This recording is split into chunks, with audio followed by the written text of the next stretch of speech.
మొత్తము అన్ని వేళ్ళన్నీ బీఆర్ఎస్ వేళ్ళన్నీ మీ వైపు, మీ పార్టీ వైపు, మీ ముఖ్యమంత్రి గారి వైపే చూపిస్తూ ఉన్నాయి. మీ ముఖ్యమంత్రి గారే కవిత గారి చేత, కవిత గారి నోట ముఖ్యమంత్రి గారి మాట వస్తున్నట్టుగా బీఆర్ఎస్ అనుమానిస్తూ ఉంది. బీఆర్ఎస్ అధిష్టానం కూడా ఆ రకమైనటువంటి అనుమానంతో ఇవాళ ఆమెను పార్టీని సస్పెండ్ చేశారు. మీరే కారణమా కవిత గారి సస్పెన్షన్కి?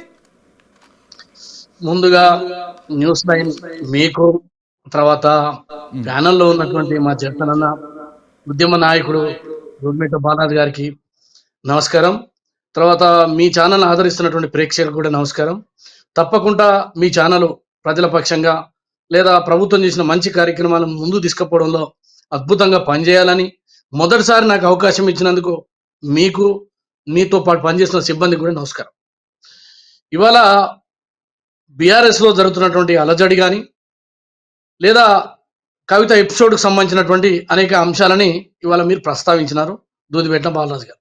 అదేవిధంగా మీరు జరిగినటువంటి సంఘటనలు, వారి కుటుంబ కలహాలు కానీ, బీఆర్ఎస్లో జరుగుతున్నటువంటి ఒకదాని తర్వాత ఒక పరిణామ క్రమాలను అన్నిటి కూడా మీరు రేవంత్ రెడ్డి వైపు నెట్టేటువంటి ప్రయత్నం బీఆర్ఎస్లో ఉన్నటువంటి కొంతమంది లేదా మరికొంతమంది మా మీద నెట్టే ప్రయత్నం చేస్తా ఉన్నారు.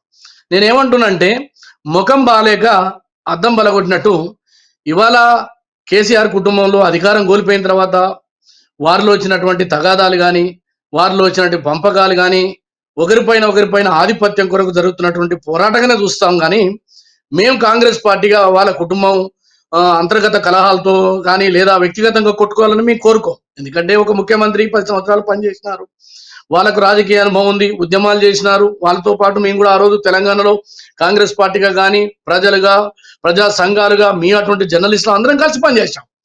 ప్రజలు మ్యాండేట్ ఇచ్చారు, అధికారంలోకి వచ్చారు. కానీ ప్రజలు కోరుకున్నటువంటి ఏదైతే కలలు కన్నటువంటి తెలంగాణ రాలేదు. అయితే ఇప్పుడు కాలక్రమంలో అధికారం పోయిన తర్వాత వాళ్ళలో వస్తున్నటువంటి అంతర్గత సంక్షోభం నుంచి బయటపడడానికి ఇవాళ రేవంత్ రెడ్డి గారి మీద నెడతా ఉన్నారు. నేనేమంటున్నా, లిక్కర్ కుంభకోణంలో ఇరికిపోయింది కవిత, మరి మేము ఇరికేయలేదు, మాకు సంబంధం లేదు. రెండో విషయం, కాళేశ్వరం వాళ్ళు కట్టినారు, అది కూలిపోయింది, మాకు సంబంధం లేదు, ఎంక్వైరీ జరుగుతూ ఉంది. ఎంక్వైరీ చేసినటువంటి ఎవరైతే అక్కడ ఉన్నటువంటి ఆఫీసర్ ఎవరైతే ఉన్నారో, దాని చైర్మన్గా ఉన్నారో, ఆయన సుప్రీంకోర్టు జడ్జిగా పనిచేసినారు లేదా లోకాయుక్తకు పనిచేసినారు. మీకు మాకు చుట్టం కాదు.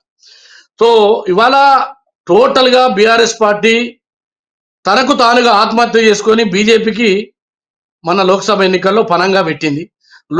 వెంటనే అంటే ఎప్పుడైతే ఎమ్మెల్యే ఎలక్షన్స్లో ఓడిపోయిన తర్వాత ప్రతిపక్షంగా స్ట్రాంగ్గా కొట్లాడవలసి ఉండే. కానీ లోపాయకారి ఒప్పందం వలనే తెలంగాణ రాష్ట్రంలో తనకు తాను అవయదానం చేసేసి బీఆర్ఎస్ పార్టీ మొత్తం పేగుబంధం దిగిపోయింది. ఎట్లయితే పేగుబంధం, ఫస్ట్ టీఆర్ఎస్ ఉండే, ఆ తర్వాత అది బీఆర్ఎస్గా మారింది, మళ్ళీ బీఆర్ఎస్ నుంచి ఇప్పుడు ఐఆర్ఎస్గా మారేటువంటి అవకాశాలు కనపడతా ఉన్నాయి మనకు. ఎందుకు, టీఆర్ఎస్ ఏమో తెలంగాణతో ఉంటుండే, తెలంగాణ ప్రజలు, కవులు, కళాకారులు అందరు కష్టం చేస్తే ఆయన ముఖ్యమంత్రి అయిండు, కొడుకు అయిండు, అల్లుడు అయిండు, ఆయన రాజ్యసభ అయిండు, మంత్రి అయిండు.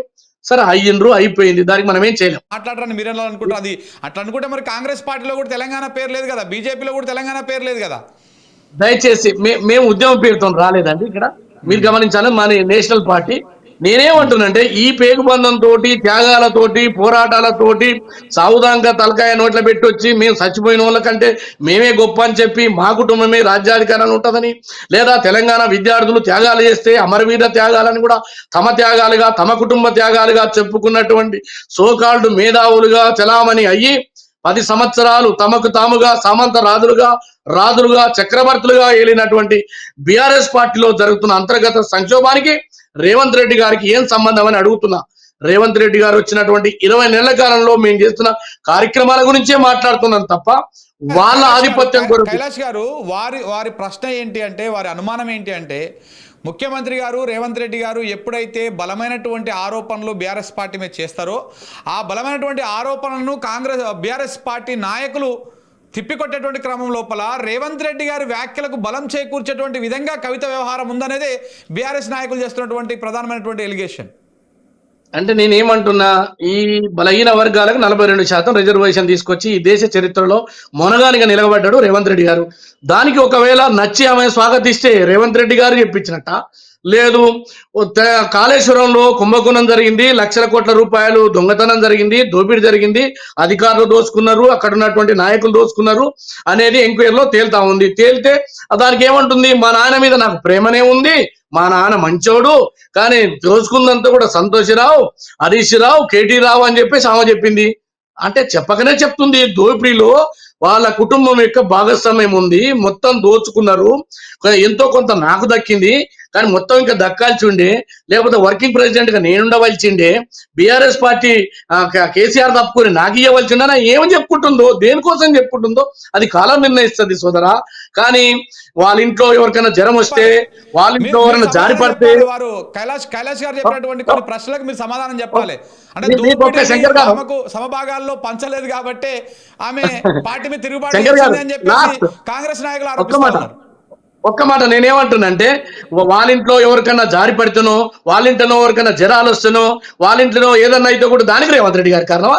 వాళ్ళ అసలు వాస్తవంగా ఈ డిస్కషన్ లో మేము పాల్గొనకూడదు.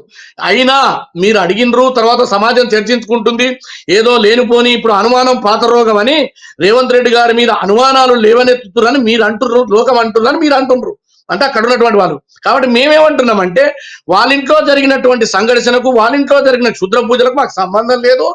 మేము ప్రజాపాలన కొనసాగించుకుంటూ ముందుకు పోతాం, కానీ కవిత తీసుకునే నిర్ణయాలకు ఆమెకు సంబంధం, వాళ్ళ పార్టీకి సంబంధం, వాళ్ళు ఏమైనా చేసుకోవచ్చు.